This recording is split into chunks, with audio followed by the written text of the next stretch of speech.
जय हिंद प्यारे बच्चों। सबसे पहले सभी लोगों को जय हिंद। आज मैं बसंत भाग 2 के पाठ 2 दादी माँ कहानी को पढ़ाऊंगा। बसंत भाग 2 में जो दूसरा पाठ है दादी माँ कहानी, जिसे शिव प्रसाद सिंह जी ने लिखा है, उसे आज पढ़ाऊंगा। दादी माँ कहानी में सबसे पहले मैं आपको यह बता देता हूँ कि वह दादी माँ कहानी लेखक ने अपने 20 वर्ष की उम्र के बाद लिखा है। वह जब 20 वर्ष की उम्र के बाद लिखा है, उसे अपनी दादी माँ की बहुत याद आती है। उसकी दादी माँ मर गई हैं। उसको दादी माँ के मर जाने के बाद लेखक को दादी माँ की बहुत याद आती है। इस कहानी जैसे आप लोगों को अपनी दादी, आप लोगों के घर में आपकी दादी माँ होंगी, नानी माँ होंगी, आप लोगों के सेवा टहल हमेशा करती होंगी, खाने पीने के लिए बहुत कुछ ध्यान देती हैं, आप लोगों को बहुत मानती हैं। ठीक उसी प्रकार से लेखक की भी दादी माँ लेखक के बचपन में बहुत मानती थी, बहुत प्रेम करती थी। बीमार हो जाने पर हमेशा अपने हाथों से खिलाती पिलाती थी, दवा देती थी। और दादी माँ के मर जाने के बाद लेखक को अपनी दादी माँ की याद सताती है, उन्हीं की याद बार बार आती है।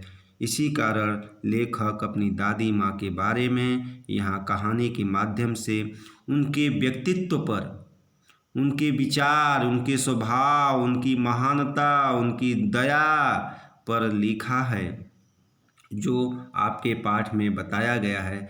सबसे पहले मैं यह बता रहा हूँ कि इस दादी माँ कहानी में लगभग 5 पात्र हैं। एक तो सबसे पहले लेखक खुद है, लेखक शिव प्रसाद जी सिंह जी खुद हैं। दूसरे दादी माँ, तीसरा धन्नो पड़ोसन की चाची, पड़ोसी बगल की एक महिला है जिसे लेखक धन्नो चाची कहता है, तो धन्नो चाची हो गई। फिर उसके बाद लेखक के पिताजी हैं, फिर लेखक का बड़ा भाई किशन भैया है। तो इस प्रकार आइए हम अब आप लोगों की दादी माँ कहानी पर प्रकाश डालता हूँ। लेखक को अपनी दादी माँ की याद तब आती है जब सबसे ज़्यादा याद उस समय आता है जिस समय कहानी लिखा है, बेचैन हो जाता है, इतना परेशान हो जाता है, तब फिर उसे अपने अंदर की बेचैनी को एक कहानी के माध्यम से उकेरता है। उकेरना मतलब लिखता है। और वो कहता है कि सबसे बड़ी कमजोरी, लेखक यह बताता है कि हमारी भी सबसे बड़ी कमजोरी है कि जब वह 20 वर्ष की आयु पूरा करता है, 20 वर्ष की आयु पूरा करने के बाद भी लेखक जब भी कोई कठिनाई आती है, कोई समस्या आता है, तो उसकी सबसे बड़ी कमजोरी रहती है कि वो घबरा जाता है, वो दुखी हो जाता है, वह निराश हो जाता है। तो 20 वर्ष की आयु के बाद वो जब वह एक पुनः बीमार होता है, पुनः उदास हो जाता है, निराश हो जाता है, तो उस समय उसे दादी माँ की याद आती है। क्यों दादी माँ की याद आती है? इसलिए याद आती है कि उसके बचपन में, वो कह रहा है कि जब बचपन में वह दादी माँ उसकी इतनी सेवा करती हैं, इतनी ध्यान रखती थी, उतना खाने पीने को देती थी कि उसकी आज भी वह चीज़ें याद आती हैं। वह कह रहा है, इस कहानी में बता रहा है कि कुआर का महीना से ये पाठ कहीं न कहीं ले जाता है। वो कहता है कि दादी माँ जो है कुआर के महीने में सभी बच्चे कुआर के महीने में, यह कुआर का महीना क्या है? कुआर का महीना मतलब बरसात का आखिरी महीना, बरसात का आखिरी महीना। यदि ऋतुओं को हम मुख्य रूप से बांटे तो 3 ऋतुएं मुख्य रूप से होते हैं: ग्रीष्म ऋतु, शरद ऋतु, ग्रीष्म ऋतु, वर्षा ऋतु। 3 ऋतु मुख्य हैं: शरद ऋतु, ग्रीष्म ऋतु, वर्षा ऋतु। हर ऋतु 4-4 महीने का होता है।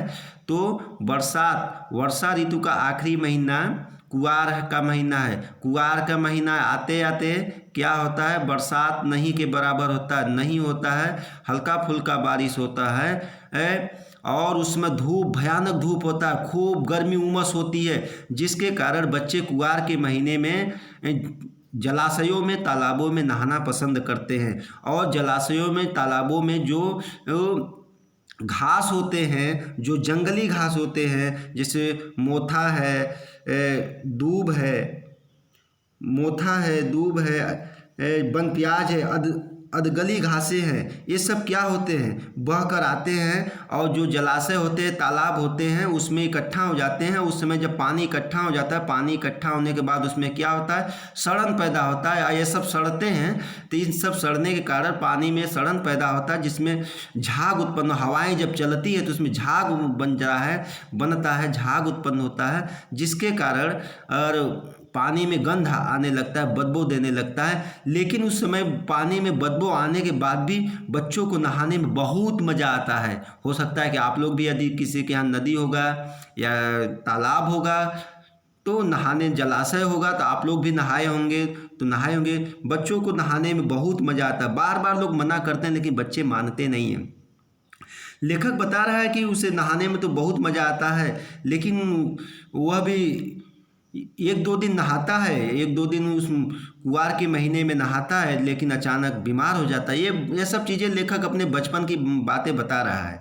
वह बीमार हो जाता है, बीमार हो जाने के बाद फिर कहता है कि बीमारी तो मुझे हल्का फुल्का बुखार आता है तो अच्छा लगता है, लेकिन इस बार उसे ज़्यादा बुखार आ गया। ज़्यादा बुखार आ गया जड़ैया देकर मतलब बहुत भयानक ठंड के साथ, बहुत भयानक ठंड लग रही है, ठंडे के साथ उसे बुखार आ जाता है, जिसके कारण उसे रजाई पर रजाई ओढ़ना पड़ता है। फिर एक दो दिन बाद उसका बुखार उतरता है। फिर उसके बाद उस समय जब बुखार आता है तब दादी माँ उसको दिन रात हमेशा साफ सफाई से उसकी सेवा टहल करती हैं, उसकी देख रेख करती हैं। यहाँ तक कि खिचड़ी बनाकर, जो बुखार में जो भी खाने को दिया जाता है, खिचड़ी बना कर के, खिचड़ी ठीक से बना है कि नहीं है, दाल गला है कि नहीं मूंग का, वो अपने हाथों से बनाकर खुद देती है। दवाइयाँ खुद अपने हाथों से खिलाती हैं। दादी माँ को अनेक प्रकार की आयुर्वेदिक दवाइयों का भी पता रहता था। अब वो कहीं भी, इतना ही नहीं, दादी माँ आस पास पड़ोस में भी कोई बीमार हो जाता था तो वहाँ भी देखने, जैसे उनको पता चलता था तो जाती थी, देखती थी।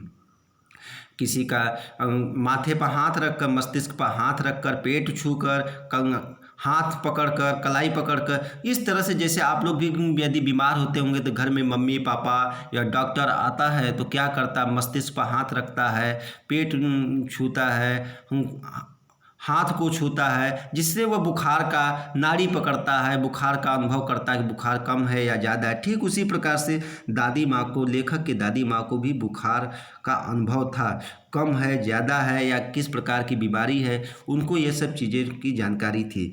लेखक यह बता रहा है कि बीमार होने पर दादी माँ लेखक का बहुत ध्यान रखती थी। आगे लेखक यह भी बता रहा है कि कुछ दिन बाद किशन भैया की शादी ठीक हो जाती है, और उस किशन भैया की शादी ठीक होने के खुशी में दादी माँ इतनी खुश रहती है कि उनकी खुशियाँ समाती ही नहीं है। और इतना नहीं, यदि पड़ोस में किसी के यहाँ कोई कार्यक्रम होता था, कोई परोजन पड़ता था, परोजन मतलब जैसे शादी विवाह या किसी के यहाँ बर्थडे कह सकते हैं या किसी प्रकार का फंक्शन कह सकते हैं, किसी प्रकार का कार्यक्रम यदि होता है तो लोग दादी माँ को जरूर बुलाने के लिए आते थे। और दादी माँ और सबके यहाँ जाती रहती थी। उनकी स्वभाव एकदम विनम्र स्वभाव की थी, एकदम कोमल स्वभाव की थी। लेकिन एक घटना दादी माँ के बारे में यह बता रहा है लेखक, जब एक पड़ोसी महिला आती है जो लेखक का पद में चाची लगती है, जिसका नाम है धन्नो। जब वो धन्नो चाची आती हैं, लेखक बताता है कि जब वो धन्नो चाची आती हैं और वह दादी माँ से पैसा मांगने के लिए आती हैं, और वह पैसा मांगती हैं इसलिए कि बेटी की शादी है, तो दादी माँ उसे नहीं देती है, घुरुक देती है, उस समय डांट देती हैं। नहीं, किस लिए डांट देती हैं कि वो पहले के भी कुछ रुपए ले गई हैं और उस रुपये को सूद के साथ वापस नहीं किए हैं। तो दादी माँ कहती हैं कि तुम अभी पहले के रुपए नहीं दी हो, ब्याज के साथ नहीं दी हो, अभी पहले के रुपए चुकाए नहीं, दोबारा लेने चले आई। तो इस प्रकार से दादी माँ उसे डांटती हैं। फिर उसके बाद उसे बुलाकर, जब वो जाने लगती है तब उसे बुलाकर और उसे समझाती हैं, और फिर उसके बाद उसे 10 रुपये देती हैं और उसके पूरे कर्ज को, पिछले जब वो उसकी वह महिला कहती है कि मालकिन, हमारी बिटिया की शादी है, यदि आप नहीं दया करेंगे तो कौन करेगा? हमारी बेटी की ये उपकार कैसे होगा? उसकी कल्याण कैसे होगा? उसकी शादी कैसे होगी? आप ही तो हैं हमारी मदद करने वाली।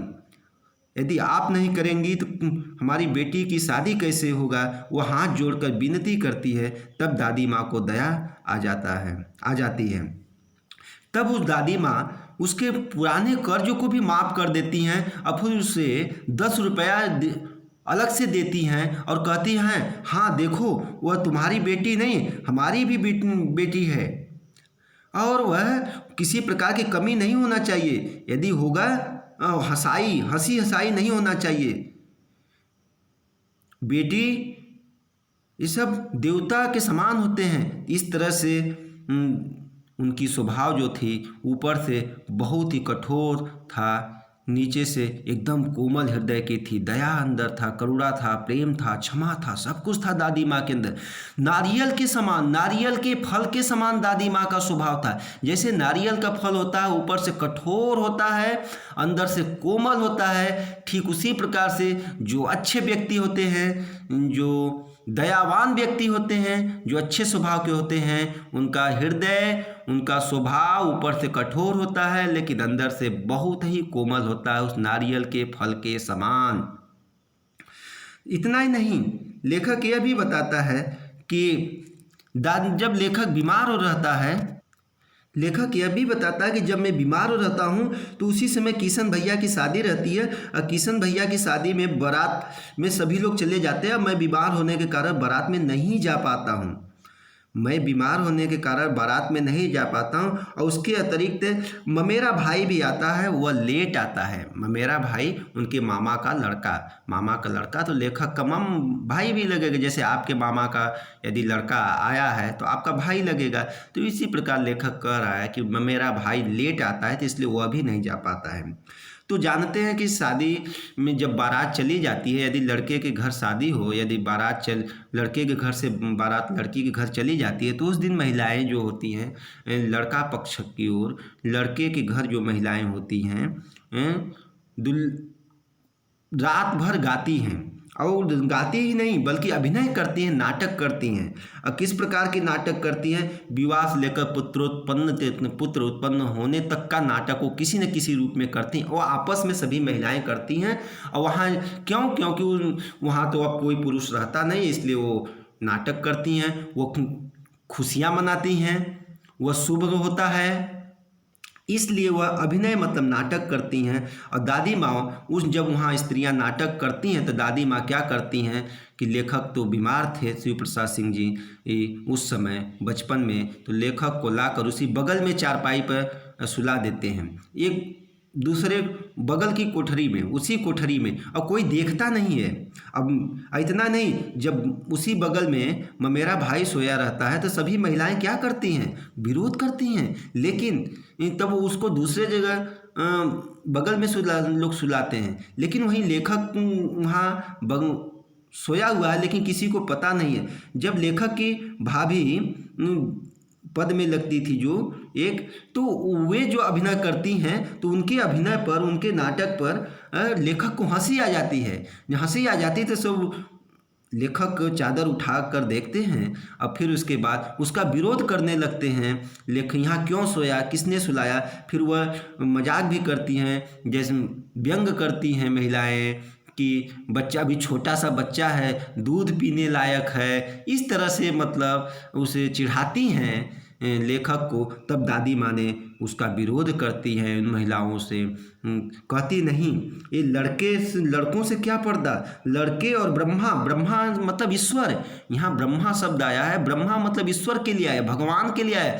ये लड़के और ईश्वर का मन एक होता है, इनसे कोई पर्दा क्या करना है, इनसे कोई छिप कर कोई क्या अभिनय नाटक करना है। इनका तो मन एक जैसा होता है, निश्चल होता है, इनके अंदर किसी प्रकार की बुराई नहीं होती है। इसलिए दादी माँ लेखक के हमेशा हर पल कहीं न कहीं मदद करती हैं। इतना ही नहीं, लेखक यह भी बताता है दादी माँ को वो झूठ एकदम नहीं पसंद आती थी।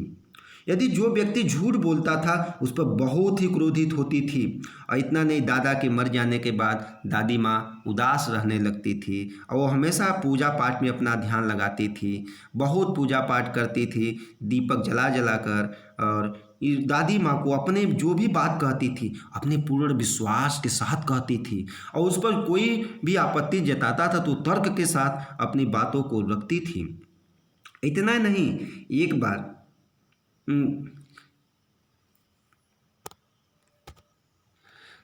झूठ बोलने वालों से दादी माँ हमेशा नफरत करती थी।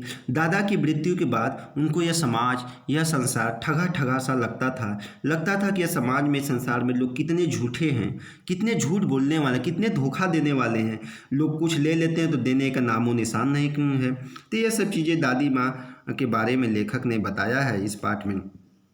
इतना नहीं, लेखक यह बताता कि एक बार उसके पिताजी और बड़े भैया शादी के बाद उदास हो जाते हैं, निराश हो जाते हैं, क्योंकि इतने कर्ज से लद जाते हैं। अच्छा, उसके पहले भी दादी माँ दादाजी के, जब लेखक का दादाजी मरे रहते हैं तो उसके क्रियाकर्म से तात्पर्य यहाँ 13 में, जो 13 दिन के बाद क्रियाकर्म किया जाता है, जो लोग खिलाते हैं, जिसे 13 बोला जाता है। तो उसमें दादी माँ कहती है अपने बेटे से, लेखक के पिताजी से, नहीं खर्चा ज़्यादा मत करिए, ज़्यादा खर्च मत करिए, आप लोग ज़्यादा खर्चे करने की आवश्यकता नहीं है। लेकिन लेखक नहीं मानता है, लेखक के पिताजी नहीं मानते, खूब खर्चा करते हैं। फिर उसके बाद कुछ दिन बाद जब बेटे की शादी करते हैं तो बेटे की शादी में भी खूब खर्चा करते हैं, जिसके कारण वो कर्ज से लद जाते हैं। तो अब वो दोनों लोग एक दिन चारपाई पर, लेखक पिताजी और बड़े भाई चारपाई पर मन मार कर बैठे हुए हैं। तो अचानक दादी माँ कहीं से आती हैं, देखती हैं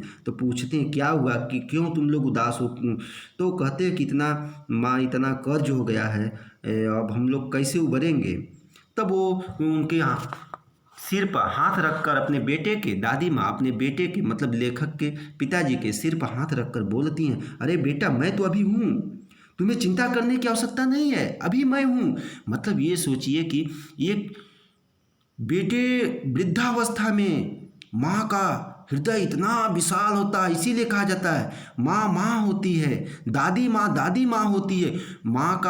दादी माँ का हृदय इतना विशाल होता है जिसका कोई तुलना नहीं कर सकता है। वो अपने बेटे के लिए सब कुछ देने के लिए तैयार रहती हैं, हर पल मदद करती हैं, किसी भी विपत्ति को, संकट को आने नहीं देती हैं। सोचिए, उनके पास रहे धन या न रहे, लेकिन वह अपने विचारों से सांत्वना देती हैं, विचारों से उनको ढाढ़स बांधती हैं। तब दादी माँ अपने बेटे को कहती है, बेटा निराश होने की आवश्यकता नहीं, अभी मैं जीवित हूँ।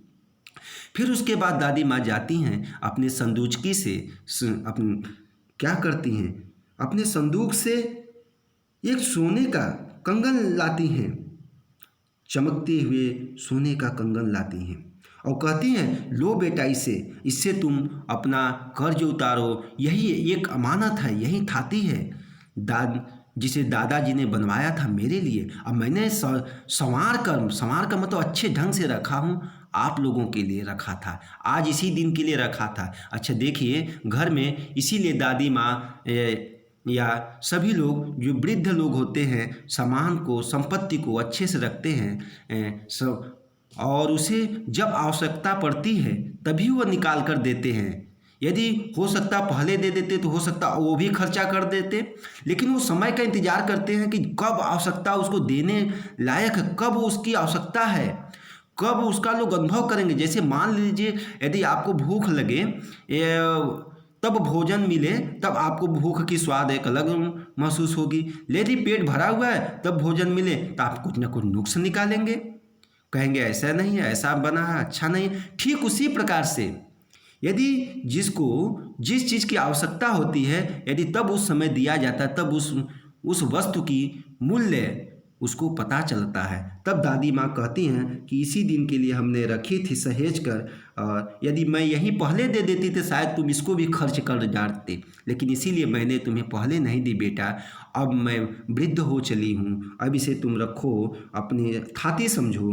इसीलिए वो कहती हैं दादी माँ की, जो पुराने लोग होते हैं, पुराने लोगों से तात्पर्य है वृद्ध लोगों से है, जो वृद्ध लोग होते हैं, जो पुराने स्वभाव विचार वाले लोग होते हैं, वो आगा पीछा मतलब शुभ अशुभ, आगा पीछा से तात्पर्य शुभ अशुभ सोच लेते हैं बेटा, वो शुभ अशुभ सोच लेते हैं बेटा। लेखक कह रहा है कि यह सब बातें दादी माँ की अचानक ये सब हमको धुंधली छाया के समान आती है और मुझे बहुत याद आती है, जिसके कारण वह लेखक यहाँ कहानी लिखा है। फिर उसके बाद अचानक लेखक को भैया का पत्र मिलता है। लेखक कहीं हो सकता है घर से दूसरे स्थान बड़ा होने पर चला जाता होगा। तो फिर उसके बाद उसके बड़े भैया किशन भैया ने पत्र लेकर उसे थमाते हैं, जिसमें देखते हैं कि दादी माँ नहीं रही है, दुनिया छोड़कर चली गई हैं। तो वह उसे विश्वास नहीं होता है। वह कहता है क्या सचमुच में दादी माँ चली गई हैं? वो बार बार अपने आप से पूछ रहा है क्या सचमुच में दादी माँ चली गई हैं? मतलब कहने का मतलब यह है कि यह कहानी लेखक को जब पता चलता है कि दादी, उसके भैया ने एक पत्र लेकर जब वो बाहर में जाता है, हो सकता पढ़ने के लिए गया हो सकता कोई कार्य काम करने के लिए लेखक गया हो, वैसे लेखक पढ़ने के लिए गया था, काम करने के लिए यहाँ नहीं गया था, क्योंकि 20 वर्ष की उम्र में लेखक शिव प्रसाद सिंह एक लेखक हैं, एक बहुत बड़े लेखक हैं। तो उन्होंने 20 वर्ष की उम्र में पढ़ाई करने के लिए बाहर ही गए थे। तो जब वह किशन भैया पत्र लेकर जाते हैं, दादी माँ की मृत्यु का समाचार लेकर जाते हैं, तो उन्हें विश्वास नहीं होता है कि दादी माँ मेरी चली गई। तो उसी दादी माँ की याद में जब उस समय एक एक चीज़ें, एक एक पल, दादी माँ के बचपन के बीते हुए एक एक पल को लेखक को याद आता है और उसी याद को अपनी लेखनी के माध्यम से, अपनी कहानी के माध्यम से यहाँ लिखा है। बच्चों, आप लोग भी अपने दादी माँ के, अपने नानी माँ के बारे में कहानी लिखेंगे। जो दादी माँ और नानी माँ आप लोगों को जितना प्रेम करती हैं, जितना स्नेह करती हैं, जो आप लोगों को बताती हैं, वह सब चीज़ें, उनके विचारों को जो आपने उनके साथ रहकर अनुभव किया है, उसको भी आप लोग अब एक कहानी के रूप में कम से कम 2 पेज में लिखेंगे, 2-2.5 पेज में आप लोग भी लिखेंगे अच्छे ढंग से। ठीक है, आज मैं यही छोड़ देता हूँ, फिर आगे मैं आदर्श वाचन करके व्याख्या करूंगा। जय हिंद बच्चों, सभी लोगों को पुनः जय हिंद।